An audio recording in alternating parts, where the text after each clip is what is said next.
Good morning students. बेटे ये बहुत इंटरेस्टिंग एंड बहुत इम्पॉर्टेंट चैप्टर है, दैट इज गवर्नमेंट बजट। ये हमारा चैप्टर नंबर 10 है एज पर टी.आर. जैन। कल हमने इसका इंट्रोडक्शन स्टार्ट करा था, what is the meaning of government budget and what it reveals through it's budgetary policy. Mainly two aspects को रिवील करता है। Number 1, the financial performance of the government of the past 1 year, okay, and what the government planning financially, what the government is planning, various programs, policies for the coming fiscal year. Fiscal year का मतलब financial year, okay. फिर हमने इसका एक meaning पढ़ा था, वो meaning मैंने समराइज कर आपके सामने लिखा है। देखिए, गवर्नमेंट बजट क्या है? एक स्टेटमेंट है। वो स्टेटमेंट जिसमें गवर्नमेंट की एक्सपेक्टेड रिसीट्स एंड गवर्नमेंट के एक्सपेक्टेड एक्सपेंडिचर होते हैं for the financial year to come. जो फाइनेंशियल ईयर आने वाला है, अगला फाइनेंशियल ईयर जो आने वाला है, उस ईयर से रिलेटेड जो गवर्नमेंट के expected receipts and expected expenditure जो होते हैं वो एक स्टेटमेंट में लिखे जाते हैं। ठीक है, कि प्लानिंग करी जाती है कि आने वाले साल में इतनी गवर्नमेंट को रेवेन्यू होगी, इतने गवर्नमेंट के एक्सपेंडिचर होंगे। ठीक है, उस स्टेटमेंट में एक्चुअल एक्सपेंडिचर नहीं है, दिस इज एक्सपेक्टेड, एंटिसिपेटेड, मतलब जो सोचे गए हैं कि ये फ्यूचर में इस तरीके से हमें गवर्नमेंट को इतना रिसीट्स होगा और इतने गवर्नमेंट के एक्सपेंडिचर होंगे। आप एंटिसिपेशन कर रहे हो ना बेटे, आप फ्यूचर के रिगार्डिंग, फ्यूचर मतलब for the coming financial year, जो आने वाला है फाइनेंशियल ईयर, उसके रिगार्डिंग आप सोच रहे हो। और कौन सोच रहा है? सरकार सोच रही है। ठीक है, और इस स्टेटमेंट को हम क्या बोलते हैं? Government budget. अब इस गवर्नमेंट बजट में various policies, various programs of the government भी प्रॉपर वे में डिस्क्राइब करे जाते हैं और उनका मेन मकसद होता है twin objective of the government, that is growth with stability. अगर मैं सिंपल सी भाषा में 1 मार्क का मीनिंग देखूं, what you mean by government budget? It is a statement जिसमें एक्सपेक्टेड रिसीट्स, एक्सपेक्टेड एक्सपेंडिचर किसके? ऑफ द गवर्नमेंट के होते हैं for the financial year to come, जो आने वाला फाइनेंशियल ईयर है। क्योंकि बजट आपका बताया जाता है, बजट को अनाउंस करा जाता है इन फरवरी मंथ, लेकिन वो बजट आपका इम्प्लीमेंट होना शुरू होगा फ्रॉम द 1 अप्रैल टू 31 मार्च। ठीक है, इसका मतलब ये स्टेटमेंट में जो कुछ बताया गया है वो किससे रिलेटेड है? For the financial year to come. ठीक है, that reveals budgetary policy of the government. Budgetary policy का मतलब बहुत सारे प्लान्स, बहुत सारी पॉलिसीज, बहुत सारे प्रोग्राम्स जो सरकार बना रही है for the coming financial year. ठीक है, और जिनका मेन उद्देश्य, जिनका मेन ऑब्जेक्टिव होता है ग्रोथ विद स्टेबिलिटी। सबको पता है बेटे ग्रोथ का मतलब, सबको पता है स्टेबिलिटी का मतलब। मैं दोबारा से आप लोगों को बताना चाहूँगी, ग्रोथ का मतलब क्या होता है? ग्रोथ का मतलब होता है GDP growth, gross domestic product growth. अगर आपकी प्रोडक्शन कैपेसिटी, मतलब कि प्रोडक्शन कैपेसिटी बढ़ रही है year by year, long term से कंटिन्यूसली अगर जीडीपी बढ़ रही है, चाहे वो धीरे बढ़े, तो उसको क्या बोलते हैं? ग्रोथ। ओके, बट ये लॉन्ग टर्म इम्पैक्ट है, this is not short term. ठीक है, विथ स्टेबिलिटी। स्टेबिलिटी का मतलब इकोनॉमिक स्टेबिलिटी, मतलब जो जनरल प्राइस लेवल है इकोनॉमी में वो स्टेबल रहे, ना इन्फ्लेशन ना डिफ्लेशन। मतलब जनरल प्राइस लेवल ना तो एक लिमिट से कम जाए ज़्यादा, ना उस लिमिट से ज़्यादा।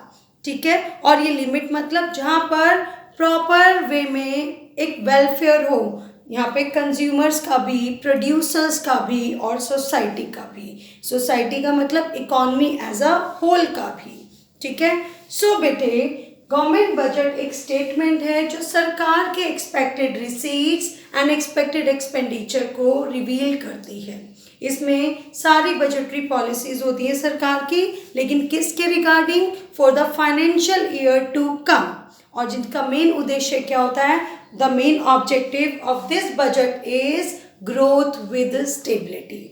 ओके क्लास, अब हम करेंगे, ये तो था जो अभी तक हमने करा था गवर्नमेंट बजट का।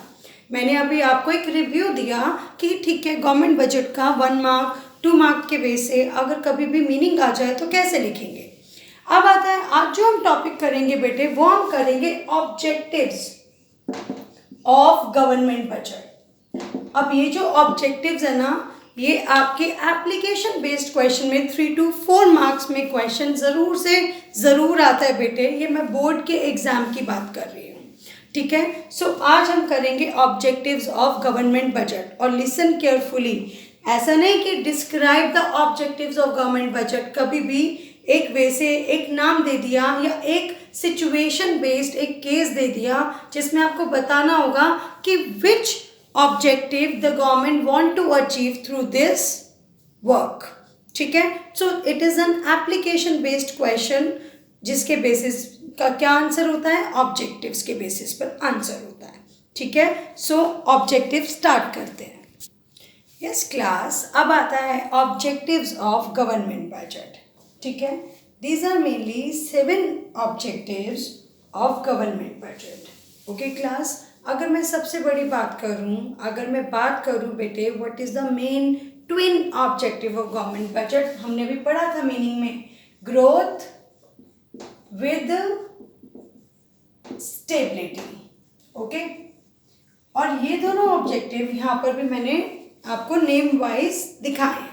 Number 1 GDP growth, number 2 economic stability. But ये ऑब्जेक्टिव्स भी हमारी गवर्नमेंट बजट के होते हैं, और ये भी ऑब्जेक्टिव्स बहुत इम्पॉर्टेंट हैं। अगर ये दोनों अचीव हो रहे हैं ना, तो ये सब भी ऑटोमेटिकली इन्हीं से ही डिराइव करे जा रहे हैं। इट मीन्स ये नहीं कि इनको पूरा नहीं कर रही सरकार, इनको भी पूरा करती है with the help of the programs and the policies in budgetary policy. Okay class, उससे उसके वजह से गवर्नमेंट इन सारे ऑब्जेक्टिव्स को पूरा करने की कोशिश करती है, प्लानिंग करती है। ओके क्लास, सो अब हम करेंगे 1 by 1 objectives of government budget. सबसे पहला ऑब्जेक्टिव आता है जीडीपी ग्रोथ। अब गवर्नमेंट बजट कैसे जीडीपी ग्रोथ को इंड्यूस करेगा, बढ़ावा देगा? हाँ, आप देखते होंगे बेटे, जीडीपी ग्रोथ के लिए हमारी प्रोडक्शन कैपेसिटी का बढ़ना बहुत ज़रूरी है ना।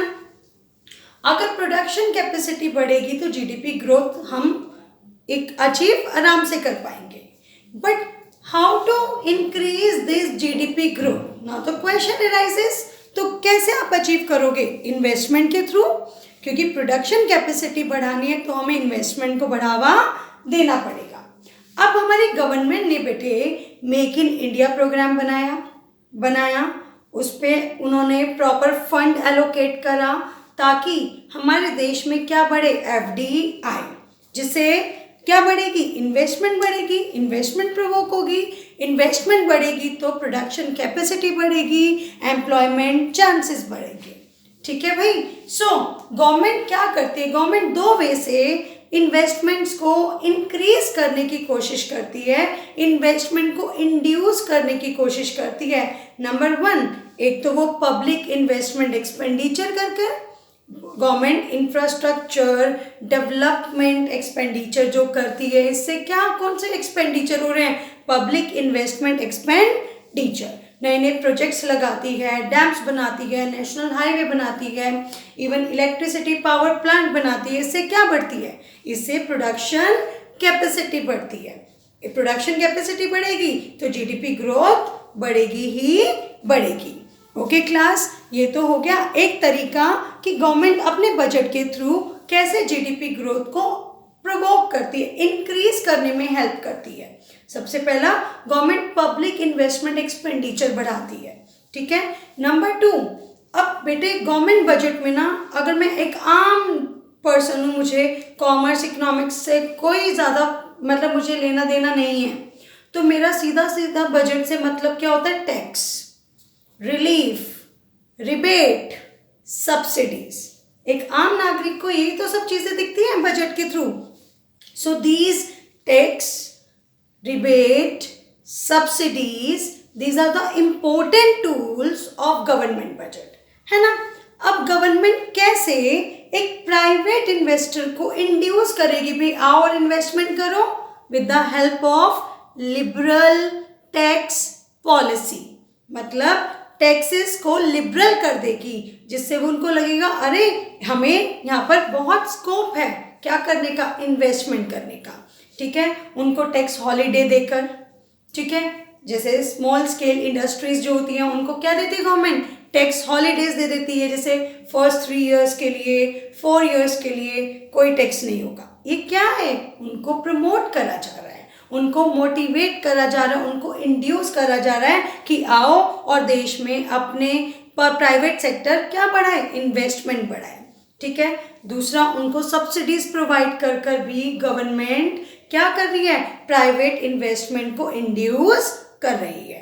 तो ये टैक्सेशन, सब्सिडीज, गवर्नमेंट के पब्लिक एक्सपेंडिचर, ये किसके अंडर आते हैं, गवर्नमेंट बजट के अंदर आते हैं. ठीक है. सो गवर्नमेंट बजट के थ्रू सरकार क्या करना चाहेगी, जीडीपी ग्रोथ को बढ़ाने की कोशिश करती है. It is the main and the most important objective of government budget, that is GDP growth, gross domestic product growth. Okay class. अब आते हैं बेटे एलोकेशन ऑफ रिसोर्सेज. इसको मैं एलोकेशन ऑफ रिसोर्सेज भी बोलती हूँ, इसको मैं री एलोकेशन ऑफ रिसोर्सेज भी बोलती हूँ. एलोकेशन ऑफ रिसोर्सेज, अब सबको पता है रिसोर्सेज स्कार्स हैं, चाहे वो एक नेशन हो, चाहे वो एक पर्सन हो, चाहे वो पूरा वर्ल्ड हो. ठीक है, चाहे रिच या poor, what ever it be. ठीक है. अब एक बात बताओ बेटे, हमारे पास जो रिसोर्सेज हैं, प्राइवेट वाले चाहते हैं क्या, what is the main purpose of the private sector, to earn money. And what is the main objective of private sector, to maximise the profit. Okay.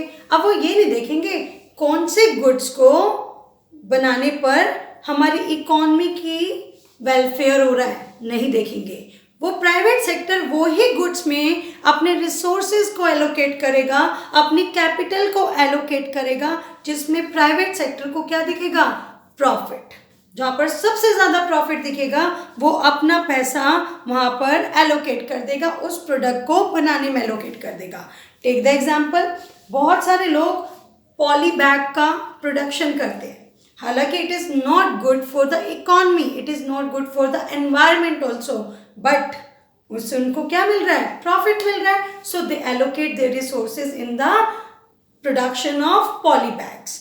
कई लोग तंबाकू के प्रोडक्शन में लगे होते हैं, कई लोग लीकर के प्रोडक्शन में लगे होते हैं, तो उनका सोशल वेलफेयर से कोई लेना देना नहीं है. ठीक है, मे बी सब सोशल वेलफेयर वो करते हैं, लेकिन जो वो बिजनेस में अपना पैसा लगा रहे हैं as in the form of investment, उस इन्वेस्टमेंट का पर्पस क्या है, प्रॉफिट मैक्सिमाइजेशन. क्लियर हुआ. ये मैं किस सेक्टर की बात कर रही हूँ बेटे, प्राइवेट सेक्टर की बात कर रही हूँ. But as far as government concern is concerned, government का मेन उद्देश्य क्या होता है, social welfare, economic welfare as a whole. ठीक है. सो सरकार क्या चाहती है, लिकर का प्रोडक्शन बढ़ाना चाहती है, नहीं. सिगरेट्स का प्रोडक्शन की उसको लगे कि सिगरेट का प्रोडक्शन बढ़ाए, नो. टबैको का नो, पॉली बैग का नो.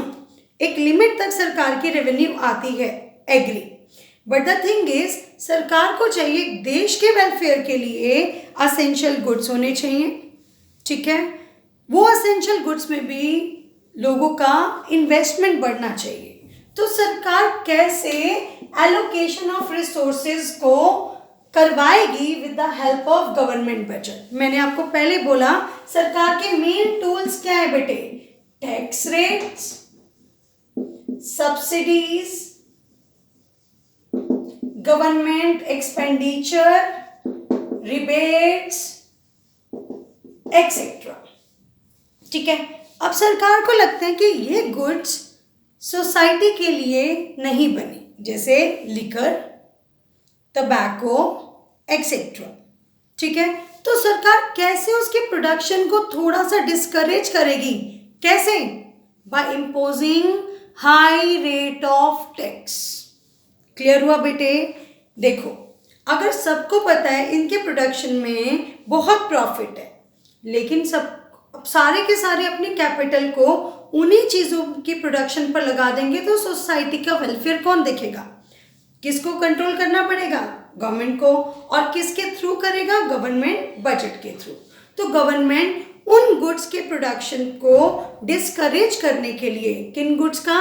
जिनका सोशल वेलफेयर नहीं होता, जो सोसाइटी के वेलफेयर के पॉइंट ऑफ व्यू से नहीं होते गुड्स, ठीक है, उनके प्रोडक्शन को डिस्करेज करने के लिए सरकार उन गुड्स के ऊपर क्या करती है? High rate of tax impose करती है और सब्सिडीज को नहीं देती है, हेल्प नहीं करती है, रिबेट नहीं करती है। इट मीन्स वो टैक्स रेट को बढ़ाती है ताकि वो जो गुड्स है जो सोशल वेलफेयर के लिए नहीं बने, उनके प्रोडक्शन को हम डिस्करेज कर सकें, और जो गुड्स असेंशियल कमोडिटीज़ होती हैं, जैसे खादी हो गया, ग्रेन्स हो गए, what ever it be, grains जैसे आटा, जैसे बहुत सारे असेंशियल कमोडिटी गुड्स अब हमारी में असेंशियल कमोडिटीज़ होती हैं, उनके प्रोडक्शन के ऊपर गवर्नमेंट टैक्स रेट नहीं बल्कि सब्सिडीज देती है ताकि वो एनकरेज हों और असेंशियल कमोडिटीज़ को प्रोड्यूस ज़्यादा से ज़्यादा मात्रा में करवा सके। इस वे में गवर्नमेंट ने क्या करवाया? एलोकेशन या री एलोकेशन ऑफ रिसोर्सेज। अब गवर्नमेंट ने क्या करा? जो प्राइवेट वालों का प्रॉफिट है, प्रॉफिट मैक्सिमाइजेशन उनका उद्देश्य है, और गवर्नमेंट का उद्देश्य है सोशल वेलफेयर। ठीक है, अब गवर्नमेंट बिल्कुल मना नहीं कर रही कि उन गुड्स को मत बनाओ जिसमें जो सोसाइटी के लिए नहीं बने, बनाने के लिए बोल रही है। It means government with the help of allocation of resources कर इन दोनों ऑब्जेक्टिव्स में क्या क्रिएट करती है? बैलेंस। बैलेंस कैसे? कि दोनों चीज़ें अपने लेवल पर चल रही हैं, दोनों चीज़ें जितनी गवर्नमेंट को चाहिए उतनी वो with the help of tax rates, subsidies, government expenditures के वे से करवा रही है। ठीक है भाई, ये कौन सा पॉइंट है बेटे? Allocation of resources. ठीक है, आगे चलते हैं बेटे, that is provision of public good. सबसे पहले बेटे, गवर्नमेंट बजट में सरकार पब्लिक गुड्स के लिए भी फंड एलोकेट करती है कि भाई आगे आने वाले फाइनेंशियल ईयर में इतने रुपए का बजट पब्लिक गुड्स के लिए एलोकेट किया जाएगा। ठीक है, अब सबसे पहले क्वेश्चन आता है भाई पब्लिक गुड्स होते क्या है? पब्लिक गुड्स वो गुड्स होते हैं जो एक इंडिविजुअल पर्सन के लिए नहीं बनाते, जिनको खरीदना बेचना नहीं होता, जो सरकार गुड्स बनाती है और उन गुड्स का मेन पर्पस होता है कलेक्टिव नीड्स को सेटिस्फाई करना। कलेक्टिव नीड्स का मतलब जनरल पब्लिक की नीड्स को सेटिस्फाई करना। फॉर एग्जाम्पल बेटे, अगर मैं बोलूँ लॉ एंड ऑर्डर, डिफेंस, ये हमारे पब्लिक गुड्स होते हैं। अगर मैं बोलूँ सिविल हॉस्पिटल, हमारे कौन से गुड्स होते हैं? पब्लिक गुड्स होते हैं। अगर मैं बोलूँ सिटी पार्क, सिटी पार्क का मतलब जो सरकार का, जैसे हुड्डा पार्क आप बोल देते हो, ये कौन से गुड्स होते हैं? पब्लिक गुड्स होते हैं। क्या एक जना जाता है, या वो ही जाता है जो टैक्स पे करता है, या वो नहीं जा पाता जो टैक्स पे नहीं करता? सब लोग जाते हैं, है ना? इट मीन्स ये पूरी सोसाइटी एज अ होल की कलेक्टिव नीड्स को सेटिस्फाई करता है, और इन गुड्स को हम क्या बोलते हैं बेटे? Public goods. ठीक है, आप लोग देखते होंगे इतनी मेडिकल या इतने हॉस्पिटल सरकारी खोले जाएंगे, ठीक है, या लॉ एंड ऑर्डर इस तरीके से और बढ़ाया जाएगा, या डिफेंस का बजट इतने रुपए से बढ़ाया जा रहा है। ये प्रोविजन हमारे देश को ग्रोथ एंड डेवलपमेंट प्रोवाइड करता है, देश का एक इकोनॉमिक व्यू पॉइंट शो करता है with the help of provision of public goods. और ये प्रोविजन कहाँ अनाउंस करा जाता है? गवर्नमेंट बजट में। ओके क्लास, हालांकि इन पब्लिक गुड्स का डिमांड एंड सप्लाई पैरामीटर्स के अंडर हम इनको नहीं लाते हैं। क्यों? क्योंकि कलेक्टिव नीड्स को सेटिस्फाई करता है। ओके क्लास, नेक्स्ट आता है बेटे redistribution of income and wealth. अब नाम ना बहुत कुछ बता रहा है redistribution of income and wealth. अब redistribution of income and wealth सरकार करा रही है किस किस के बीच में बेटे? हमारी सोसाइटी में दो सेक्शंस हैं, एक रिच सेक्शन और एक पुअर सेक्शन। अब हम बोलते हैं कि सरकार इनइक्वालिटी को कम करना चाहती है। अब ये इनइक्वालिटी का मेन एग्जाम्पल क्या होगा? इनइक्वालिटी का मेन एग्जाम्पल होगा बेटे वो सिचुएशन जहां पर रिच तो रिचर होता जाता है और पुअर पुअरर होता जा रहा है। ठीक है, तो सरकार इनके बीच में क्या करना चाहती है? इक्वालिटी। क्या लाना चाहती है बेटे? इक्वालिटी या equitable distribution of income and wealth. अब ये equitable distribution of income and wealth क्या है बेटे? हमारे यहाँ पर कैसा टैक्स लगता है? हमारे यहाँ पर बेटे प्रोग्रेसिव टैक्स रेट्स लगती हैं। अब ये प्रोग्रेसिव का मतलब क्या है? जिसकी इनकम ज़्यादा टैक्स रेट उससे लगता है, उस पर ज़्यादा लगता है। जिसकी इनकम एक स्लैब के लेवल पर है, जो जिस पर कोई टैक्स नहीं लगता, उस पर कोई टैक्स नहीं लगता, और जिसकी इनकम बहुत कम है उसको ऊपर तो टैक्स लगता ही नहीं है। इट मीन्स अगर मैं एक नॉर्मल वे से बात करूं, अमीरों पे टैक्स लगता है और अमीरों से गवर्नमेंट लेती है टैक्स और गरीबों को क्या देती है? सब्सिडीज, ताकि इनके बीच में क्या, इनके बीच के जो गैप है उसको क्या करा जा सके? कम करा जा सके, जिससे हम कौन सा ऑब्जेक्टिव अचीव कर पाएंगे? Equitable distribution of income and wealth. Okay class, और ये ऑब्जेक्टिव क्या सा है बेटे? Redistribution of income and wealth, मतलब अमीरों पे टैक्स लगाओ, उससे उस रेवेन्यू को लेकर गवर्नमेंट किसकी हेल्प करती है? पुअर की, by providing the subsidies to the poor section of the society. Clear हुआ? इसका मतलब क्या टूल यूज करी गवर्नमेंट ने? टैक्स रेट्स यूज करी, सब्सिडीज यूज करी और सोशल वेलफेयर के वे से एक्सपेंडिचर्स को यूज करा। आप लोग देखते होंगे हम पीडीएस सिस्टम पढ़ते हैं, पब्लिक डिस्ट्रीब्यूशन सिस्टम पढ़ते हैं। जितने भी बिलो पॉवर्टी लाइन में जितनी भी फैमिलीज आती हैं उनको आप नॉमिनल रेट्स पर क्या प्रोवाइड करवा रहे हो? उनको ग्रेन्स, उनको फ्यूल, शुगर, ताकि वो एक मिनिमम बेसिक अपना स्टैंडर्ड ऑफ लिविंग जी सके। Okay class, it means poor को हेल्प कर रही है सब्सिडीज एंड सोशल वेलफेयर के हेल्प से, और अमीरों पर टैक्स रेट लगाती है ताकि हम रिच एंड पुअर के गैप को कम कर सके। इस कंसेप्ट को हम क्या बोलते हैं बेटे? Equitable distribution of income and wealth. एलो क्या कर रही है? रीडिस्ट्रीब्यूशन के थ्रू। इस कंसेप्ट को टैक्स, प्रोग्रेसिव टैक्स लगाकर गवर्नमेंट क्या करती है? Redistribution of income and wealth. अब बच्चे कहेंगे मैम इसका गवर्नमेंट बजट से क्या लेना देना? बेटे आने वाले फाइनेंशियल ईयर में हम रिच सेक्शन पर कितना टैक्स लगेगा? इनकम टैक्स की स्लैब मैटर करती है, और वो इनकम टैक्स की स्लैब, टैक्स रेट्स कहाँ पर अनाउंस किए जाते हैं? गवर्नमेंट बजट में। ठीक है भाई, तो इस तरीके से गवर्नमेंट क्या करती है बेटे? Redistribution of income and wealth. ठीक है, नेक्स्ट आता है बेटे balanced regional growth. Balanced regional, regional का मतलब है आपके एरियाज। अब कई रीजन हमारे वेल डेवलप्ड है, ठीक है, कई रीजन हमारे बहुत बैकवर्ड है। अब गवर्नमेंट चाहती है भाई बैकवर्ड एरिया में भी डेवलपमेंट हो। ठीक है, अब गवर्नमेंट उन बैकवर्ड एरिया के लिए लिबरल टैक्स पॉलिसीज, सब्सिडीज, ठीक है, इंफ्रास्ट्रक्चर, एक्स्ट्रा फैसिलिटीज प्रोवाइड कराती है, ताकि भाई जो प्राइवेट इन्वेस्टर्स हैं वो इंड्यूस हो सकें in order to make investment in these backward areas. अब बैकवर्ड एरियाज में इन्वेस्टमेंट बढ़ेगी तो बैकवर्ड एरिया भी अपलिफ्ट होगा। This is called upliftment of the backward area. अब ये tax rate, subsidies, special economic zones को एस्टैब्लिश करना बैकवर्ड एरिया में गवर्नमेंट के टूल्स आ रहे हैं। गवर्नमेंट के कौन कौन से टूल्स आ रहे हैं? Tax rates, subsidies, government expenditure. Clear everyone? और ये टूल्स किसके हैं बेटे? गवर्नमेंट बजट के। इस तरीके से सरकार देश में क्या लेकर आती है, balanced regional growth. Okay, next आता है बच्चे एम्प्लॉयमेंट अपॉर्चुनिटीज। आप खुद बताओ, गवर्नमेंट इतने प्रोग्राम्स बनाती है, इतनी पॉलिसीज बनाती है जिससे क्या बढ़ती है, एम्प्लॉयमेंट अपॉर्चुनिटीज। फर्स्ट पॉइंट का भी लिंक एम्प्लॉयमेंट अपॉर्चुनिटीज से आता है।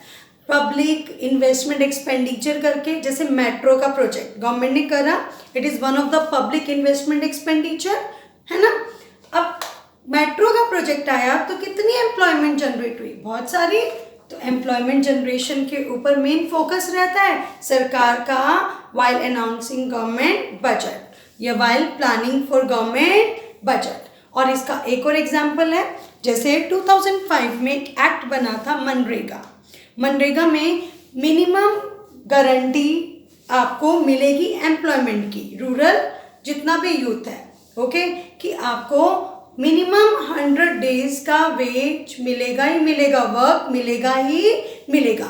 ये जो योजना थी, ये कब कहाँ अनाउंस करी गई थी, उस साल से के फरवरी मंथ में यूनियन बजट के दौरान, ठीक है। सो गवर्नमेंट बजट का एक ऑब्जेक्टिव एम्प्लॉयमेंट जनरेशन भी होता है।